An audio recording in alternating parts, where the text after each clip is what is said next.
tetap saya Preti Lensyana Luhur dari kelas 12 IPS 5. Di sini saya akan menjelaskan tentang laporan perusahaan dagang, di mana laporan perusahaan dagang ini terdiri dari 3 jenis, yaitu laporan laba rugi, laporan perubahan modal, dan juga laporan neraca. Nah, namun di sini yang akan saya jelaskan yaitu laporan laba rugi. Baik, di sini saya akan cantumkan neraca saldonya, dan teman-teman bisa lihat apa saja akun yang terdapat di neraca saldo yang saya buat. Nah, setelah teman-teman melihat laporan neraca saldo yang telah saya sajikan, maka di sini saya akan mencari laporan laba ruginya. Di sini hanya laporan laba rugi saja yang akan kita cari, yaitu terkait dengan perusahaan atau toko milik saya, yaitu toko di luar nalar. Nah, laporan neracanya yang pertama yaitu kita tulis dulu nama tokonya, yaitu toko di luar nalar, dan di bawahnya diikuti dengan laporan laba rugi, serta pembuatan laporan ini dilakukan per 31 Desember 2021. Nah, baik, langsung saja. Baik, di laporan laba rugi ini akun-akunnya akan ada nanti ada penjualan, retur penjualan, potongan penjualan, penjualan bersih, persediaan barang dagang awal, pembelian, biaya angkut pembelian, retur pembelian, potongan pembelian, pembelian bersih, barang siap untuk dijual, persediaan barang dagang akhir, HPP, laba kotor, biaya gaji, biaya sewa, dan juga laba bersih. Nah, dari mana akun-akun tersebut muncul? Mari kita simak penjelasannya. Nah, penjualan. Yang pertama, laporan laba rugi. Dimulai dari akun penjualan. Nah, penjualan di neraca yang sudah dicantumkan tadi yaitu sebesar 23.100.000. Kemudian, setelah kita mendapatkan akun penjualannya, kita cantumkan retur penjualan dan juga potongan penjualan yang ada di neraca. Nah, kenapa retur penjualan saya pasangkan dengan potongan penjualan? Karena retur penjualan dan potongan penjualan sama-sama mengurangi penjualan. Di mana seperti yang kita ketahui bahwa retur penjualan retur penjualan itu terjadi ketika ada orang yang membeli di perusahaan atau toko kita dan mengembalikan barangnya karena rusak atau apapun itu. Nah, karena dia mengembalikan barang yang sudah kita jual, maka dia mengurangi penjualan. Kenapa? Karena penjualan yang seharusnya kita sudah cantumkan atau kita sudah buat seberapa besar pengeluaran dan lain-lainnya sudah dikembalikan, sehingga apa? Barang itu barang itu dikembalikan, namun penjualan kita jadi berkurang.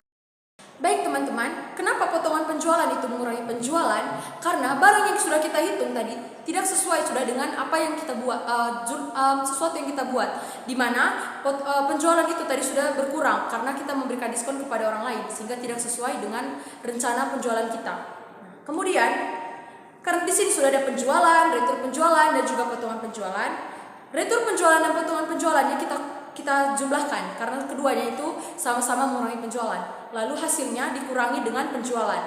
Nah, retur penjualan 200.000 dan potongan penjualan yaitu senilai 800.000. Nah, dijumlahkan hasilnya sama dengan 1 juta rupiah. Sehingga penjualan yang sebesar 23.100.000 dikurangi dengan jumlah retur penjualan dan potongan penjualan senilai 1 juta menghasilkan 22.100.000. 22.100.000 ini yang dinamakan dengan penjualan bersih. Baik teman-teman, karena kita sudah memperoleh penjualan bersihnya, sekarang kita akan mencari laba kotor dan juga laba bersihnya.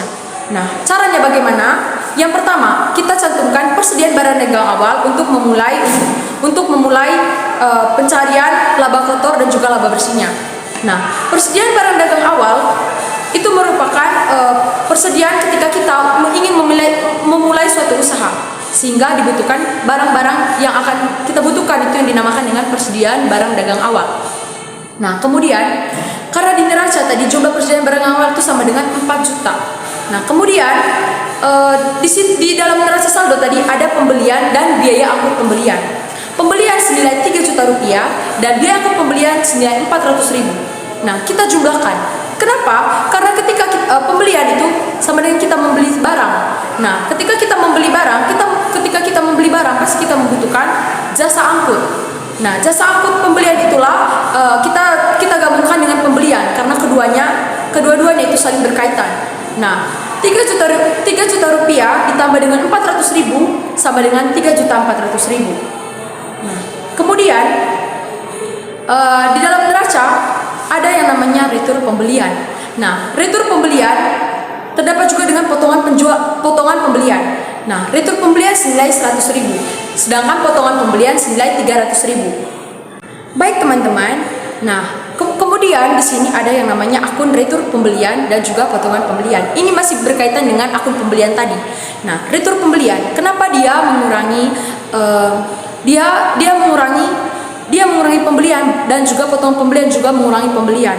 Kenapa? Karena retur pembelian ketika kita membeli suatu barang kita kita mengembalikan barang karena barangnya rusak ke suatu perusahaan ataupun toko. Sehingga apa? Barang yang kita sudah beli tadi jadinya berkurang, sehingga pembelian itu tidak sesuai dengan apa yang sudah kita tentukan. Kemudian potongan pembelian mengurangi pembelian. Mengapa? Karena ketika kita membeli barang kita mendapatkan diskon, sehingga barang yang sudah kita tentukan memang harganya tidak sesuai dengan apa yang sudah kita tentukan. Sehingga apa? Pembelian yang itu namanya pembelian yang tidak sesuai dengan harapan kita, sehingga potongan pembelian itu mengurangi pembelian. Nah, retur pembelian yang potongan pembelian ini dijumlahkan karena keduanya tadi kan sama-sama mengurangi pembelian, sehingga hasilnya 100.000 rupiah ditambah dengan 300.000 rupiah sama dengan 400.000 rupiah. Nah, ketika kita sudah memperoleh semuanya, maka hasil dari penjumlahan pembelian dan biaya angkut pembelian dikurangi dengan hasil penjumlahan retur pembelian dan potongan pembelian, yaitu 3.400.000 rupiah dikurangi dengan 400.000 rupiah menghasilkan 3 juta rupiah. Nah, 3 juta rupiah ini yang dinamakan dengan pembelian bersih, karena kita sudah mengurangi, karena kita tadi sudah memperhitungkan semua akun yang menjadi tolak ukur pembelian kita. Nah, persediaan barang dagang awalnya tadi sama dengan 4 juta. Kita kurangkan dengan pembelian bersih. Kenapa? Karena tadi kita sudah di persediaan barang dagang awal kita sudah menyediakan semua barang-barang yang akan kita jual. Sehingga kita kita jumlahkan dengan pembelian bersih. Pembelian bersih yang sudah kita hitung dengan semua akun yang ada di dalam pembelian, di mana hasilnya sama dengan persediaan barang yang awal tadi hasilnya sama dengan 4 juta. Nah, 4 juta dijumlahkan dengan pembelian bersih senilai 3 juta rupiah menghasilkan 7 juta rupiah. Nah, 7 juta rupiah itu yang dinamakan dengan barang siap untuk dijual. Nah, teman-teman, barang siap untuk dijual. Kenapa nama akun dari hasil persediaan barang dagang awal yang dijumlahkan dengan pembelian bersih itu dinamakan barang siap untuk dijual? Karena di awal kita sudah menyediakan barang-barang apa saja yang akan kita jual, dan kita juga sudah menghitungnya dengan pembelian bersih dari semua akun yang berkaitan dengan pembelian. Maka dari itu kedua akun ini, persediaan barang awal dan pembelian bersih ini menjadikan barang siap untuk dijual, barang-barang yang siap untuk kita jual. Nah, hasilnya tadi sama dengan 7 juta rupiah. Kemudian kita kurangkan dengan persediaan barang dagang akhir, karena di neraca saldo kita tadi terdapat persediaan barang dagang akhir senilai 2 juta rupiah. Nah, kita kurangkan, kita dapat 7 juta rupiah dikurangi dengan 2 juta rupiah, yaitu 5 juta rupiah. Nah, 5 juta rupiah ini yang dinamakan dengan harga pokok penjualan atau HPP. Nah, setelah kita memperoleh HPP, kita kurangkan dengan penjualan bersih. Penjualan bersih yang sudah kita dapatkan di awal tadi yang senilai 22.100.000. Nah, 22.100.000 ini dikurangkan dengan HPP atau harga pokok penjualan. Karena apa? Nah, teman-teman, penjualan bersih dikurangkan dengan HPP atau harga pokok penjualan karena penjualan bersih ini berkaitan dengan bagaimana nanti kita menentukan harga penjualannya kita. Sehingga apa? Penjualan bersih itu dikurangkan dengan harga pokok penjualan kita, yaitu di mana 22.100.000 dikurangi dengan 5 juta rupiah menghasilkan 17.100.000 rupiah. Itu yang dinamakan dengan laba kotor. Nah, kenapa itu masih dinamakan dengan laba kotor? Karena kita belum menguranginya dengan biaya-biaya yang berkaitan dengan laporan laba rugi kita.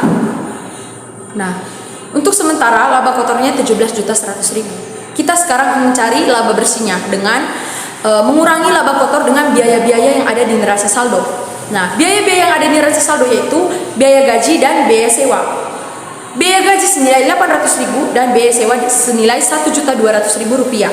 Nah, keduanya dijumlahkan karena sama-sama biaya, dan kedua biaya ini juga termasuk ke dalam kita punya laporan laba rugi.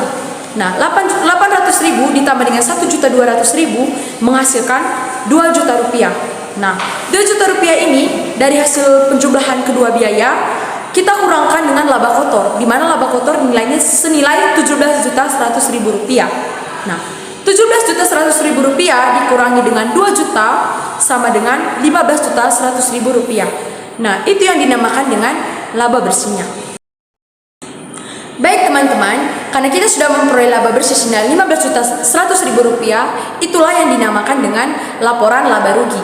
Nah, jadi kita di sini memperoleh laba. Karena apa? Karena penjualan bersih kita tadi lebih besar dari HPP yang kita hasilkan, sehingga kita memperoleh laba. Baik teman-teman, demikian penjelasan saya terkait dengan laporan perusahaan dagang toko di luar nalar, yaitu berkaitan dengan laporan laba rugi. Semoga teman-teman dapat memahami penjelasan dari saya terkait laporan laba rugi ini. Sekian dari saya dan terima kasih.